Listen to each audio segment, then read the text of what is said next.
नमस्कार साथियों, मैं कैलाश वर्मा एक बार फिर से स्वागत करता हूं आपका अपने YouTube channel Indian law study पर। साथियों, आज का जो टॉपिक है वो है आईपीसी यानी कि भारतीय दंड संहिता का सेक्शन 34। साथियों, आगे चलने से पहले आप लोगों से एक रिक्वेस्ट है कि अगर आपने मेरा चैनल सब्सक्राइब नहीं किया है तो कृपया सब्सक्राइब कर लें, जिससे आगे की वीडियो और उनके नोटिफिकेशन आपको लगातार मिलते रहें। तो क्या है धारा 34? आइए देखते हैं। सामान्य आशय को अग्रसर करने में कई व्यक्तियों द्वारा किए गए कार्य। तो साथियों, धारा 34 का मतलब है कि जब एक आपराधिक कृत्य एक से अधिक व्यक्तियों के सामान्य आशय यानी कि उनका सामान्य इरादा एक जैसे इरादा हो से किया गया हो, तब प्रत्येक व्यक्ति ऐसे कार्य के लिए जिम्मेदार माना जाएगा। ऐसा माना जाएगा जैसे कि वह अपराध अकेले उस व्यक्ति ने ही किया है। मतलब सभी व्यक्तियों के बारे में यह सोचा जाएगा कि उस अपराध को अकेले उसी व्यक्ति ने किया है।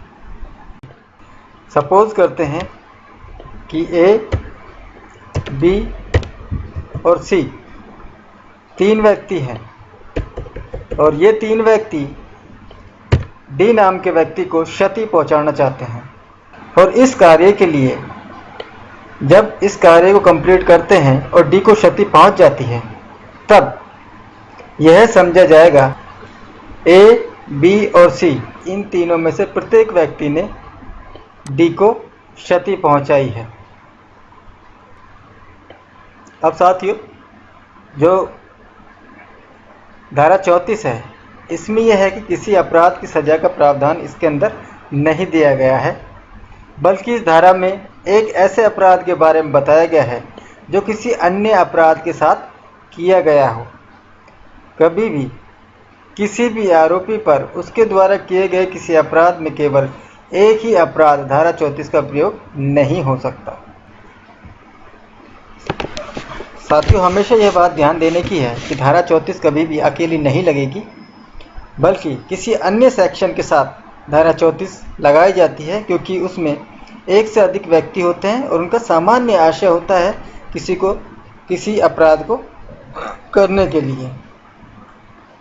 जैसे ए, बी, सी तीन व्यक्ति हैं, तीनों व्यक्ति डी नाम के व्यक्ति को के साथ मारपीट करना चाहते हैं। इसके लिए इन्होंने सामान्य रूप से एक प्लान बनाया कि इस तरह से हम डी की पिटाई करेंगे, डी के साथ झगड़ा करेंगे, और डी के साथ झगड़ा होता है, डी को पीटते हैं। इसके लिए तीनों ने समान रूप से कार्य किया, समान रूप से उनका आशय था।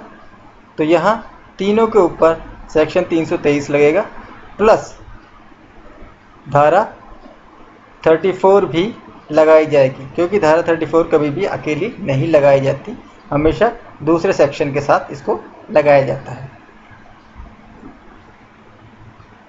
अब नेक्स्ट देखते हैं कि धारा 34 कब लगाई जाती है।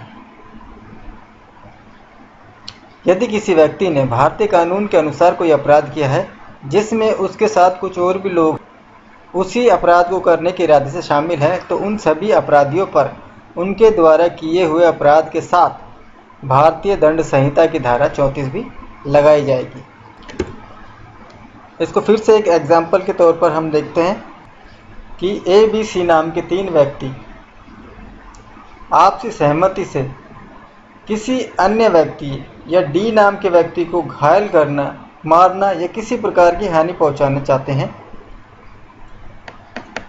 और वे सभी लोग इस काम को अंजाम देने के लिए अपने स्थान से रवाना होकर वहां पहुंच जाते हैं जहां वह व्यक्ति मौजूद होता है।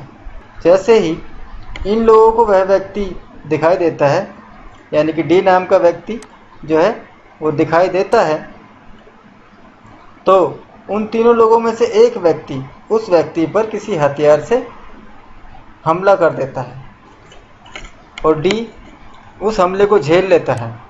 और ये जो तीनों हमलावर हैं, इनको सामने देखकर अपनी जान बचाने के लिए वहाँ से भाग जाता है।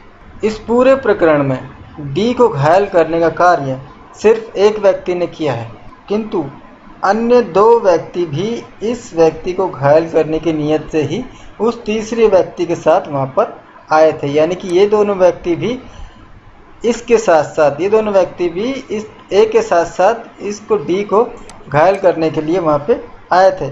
अतः तीनों व्यक्तियों पर, अतः ये जो तीनों व्यक्ति हैं इनके ऊपर क्या लगेगी?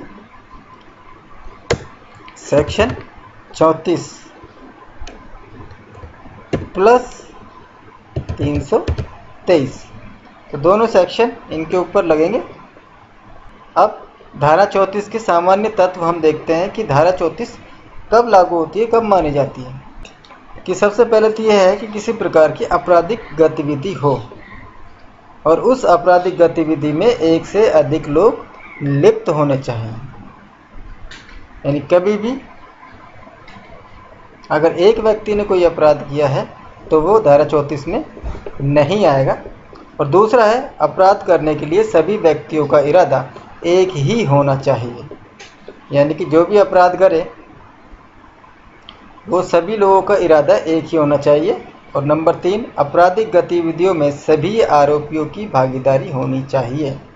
इसको हम एक और एग्जांपल से देखते हैं कि ए, बी और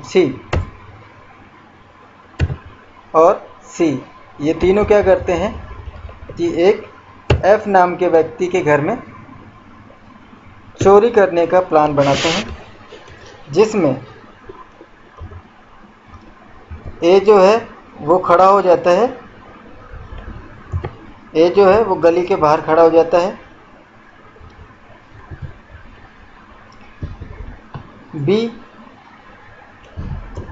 घर के बाहर खड़ा हो जाता है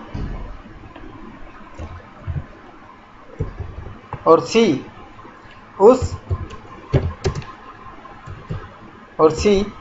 उस घर में चोरी करता है।